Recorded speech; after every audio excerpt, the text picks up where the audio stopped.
Industri perfilman Korea rasanya memang sangat kreatif. Nyatanya, banyak sekali film-film Korea yang mempunyai jalan cerita drama yang kuat. Miracle in Cell adalah sebuah drama Korea yang menjadi box office di negaranya sendiri. Maka Indonesia pun ikut mengimpor film ini dan akhirnya ikut merilisnya akhir-akhir ini yang dioerankan oleh Vino G. Bastian dan Tora Sudiro. Di tahun 1997, Yesung yang diperankan oleh Kai So Won hidup dengan ayahnya bernama Lee Yong Go yang diperankan oleh Ryo Seung Ryong. Ayahnya menderita keterbelakangan mental. Sehari-harinya sang ayah bekerja sebagai tukang parkir di salah satu pusat perbelanjaan di dekat tempat tinggal mereka. Setiap hari mereka menatap sebuah toko yang memajang sebuah tas Sailor Moon. Yesung sangat menginginkan tas itu. Suatu hari tas yang diinginkan Yesung dibeli oleh anak dari komisaris polisi di tempat itu.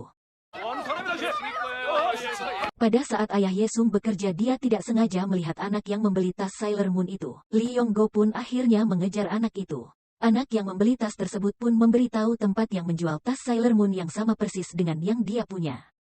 Tetapi di saat perjalanan menuju tempat itu, sang anak itu mengalami kecelakaan yang membuat anak itu tewas di tempat. Karena Yonggo memiliki keterbatasan mental sehingga dia kesulitan untuk menjelaskan kejadian sebenarnya, Yonggo pun dituduh melakukan pembunuhan dan pemerkosaan terhadap anak tersebut. Dia pun akhirnya dimasukkan ke dalam penjara. Di dalam sel tempat dia ditahan, dia tidak tinggal sendiri, dia harus berbagi sel dengan narapidana lainnya. Di dalam sel yang Yonggo tempati ada 5 orang. Setelah masuk tahanan, mereka membaca catatan kasusnya Yonggo. Mendengar kasus penculikan, pembunuhan dan pemerkosaan yang Yonggo lakukan, para tahanan itu langsung memukuli Yonggo sambil menutupi tubuhnya dengan selimut.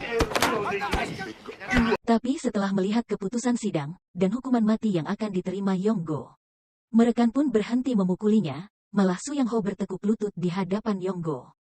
Di hari yang sama Yesung dibawa ke panti asuhan. Karena dia tidak tahu kapan ayahnya akan pulang, Yesung pun menempelkan nomor telepon dan alamat tempat panti di pintu rumah sebelumnya. Agar ayahnya pulang, dia tidak kesulitan untuk mencari Yesung. Di dalam penjara terjadi sebuah insiden. Su Yang Ho, bos dari sel yang ditempati oleh Yonggo, berkelahi dengan narapidana dari sel lain. Beruntungnya Yonggo yang melihat pun berlari untuk melindungi Su Yang Ho.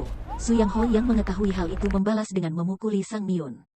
Su Yang Ho ingin membalas kebaikan Yonggo yang telah menolongnya. Dia pun menawarkan akan mengabulkan semua keinginan Yonggo. Namun Yonggo tidak mau apa-apa, dia cuma ingin bertemu Yesung putrinya. Suatu hari di dalam penjara, mengadakan kegiatan keagamaan dengan mengundang paduan suara. Dan ternyata yang mengisi acara itu adalah anak-anak dari panti asuhan tempat Yesung berada. Di saat anak-anak paduan suara sedang bernyanyi dan menari, Yesung ditarik dari belakang. Yesung pun dimasukkan ke dalam kardus berisikan makanan di dalamnya. Dan dibawa ke dalam sel untuk dipertemukan dengan sang ayah. Akhirnya mereka pun bertemu. Yonggo pun sangat berterima kasih dengan teman-teman satu selnya. Situasi tiba-tiba menjadi kacau karena Bongsik yang berteriak karena takut ketahuan dan masa tahanannya akan diperpanjang. Mendengar teriakan Bongsik, penjaga pun mendekat dan Yesung langsung bersembunyi. Setelah 30 menit berlalu, Yesung harus segera pergi dari sana. Saat Yesung akan dikembalikan ke kelompok paduan suara, dia terlambat. Bis yang dinaiki oleh rombongan paduan suara telah pergi.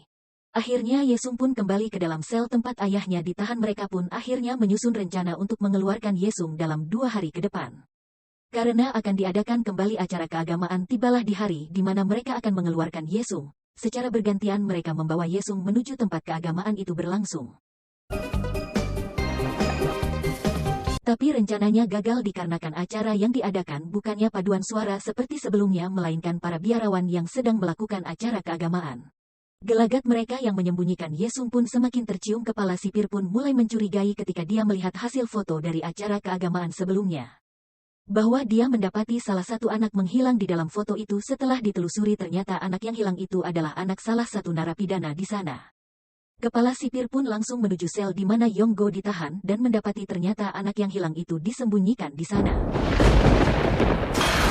Yesung pun langsung dikembalikan ke panti asuhan. Yesung pun menangis karena harus terpisah kembali dengan sang ayah. Di malam berikutnya terjadi kebakaran dan semua tahanan langsung dievakuasi. Yonggo pun melihat kepala sipir terjebak di dalam ruangan yang terbakar. Dia pun mencoba menolong kepala sipir. Tanpa pikir panjang, Yonggo langsung masuk ke dalam kobaran api dan menolong kepala sipir. Keesokan harinya kepala sipir pun terbangun. Dia tidak mengingat apa yang sudah terjadi. Dokter pun menjelaskan bahwa Yonggo lah yang telah menyelamatkan nyawanya.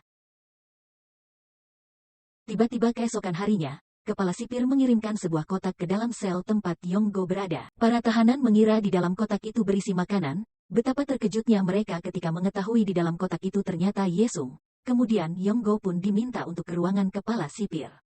Yonggo pun mengucapkan banyak terima kasih karena telah mempertemukannya dengan Yesung. Hari-hari berjalan dengan seperti biasa. Kepala sipir pergi ke kantor pusat untuk meminta berkas kasus Yonggo. Dia meminta berkas itu untuk diperiksa kembali, tetapi seorang polisi tidak mengizinkannya. Teman-teman satu selnya Yonggo pun berencana menolong Yonggo untuk membantu meringankan hukuman Yonggo. Mereka pun menyusun rencana mempraktekkan rega adegan kasus Yonggo. Semua fakta pun terungkap ketika korban sedang berlari di pasar yang sepi dan diikuti oleh Yonggo dari belakang. Di perjalanan Yonggo pun terjatuh dan korban pun ternyata terjatuh juga, terpleset oleh genangan air dan salju. Di saat terjatuh, anak itu menarik sebuah tali, membuat sebuah batu yang berada di atas tali itu pun terjatuh dan akhirnya menimpa kelapa anak itu, mengakibatkan sang anak langsung tewas di tempat. Melihat anak itu tergeletak, Yonggo pun langsung berlari dan memberikan pertolongan pertama berupa cepor dan nafas buatan yang memang sebelumnya telah Yonggo pelajari. Tetapi dikarenakan dia kesulitan berbicara dengan jelas, membuat saksi yang melihat itu sebagai tindakan kriminal. Yonggo pun menerima hukuman mati dikarenakan tidak ada kesempatan untuk membela diri di persidangan.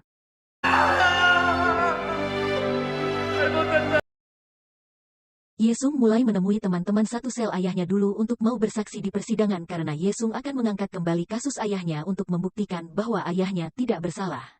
Yesung ingin membersihkan nama baik ayahnya. Akhirnya Yesung pun berhasil memenangkan sidang itu. Walaupun sang ayah telah tiada, namun Yesung berhasil membuktikan kepada masyarakat yang dulu menghina ayahnya bahwa memang ayahnya yang menjadi korban ketidakadilan.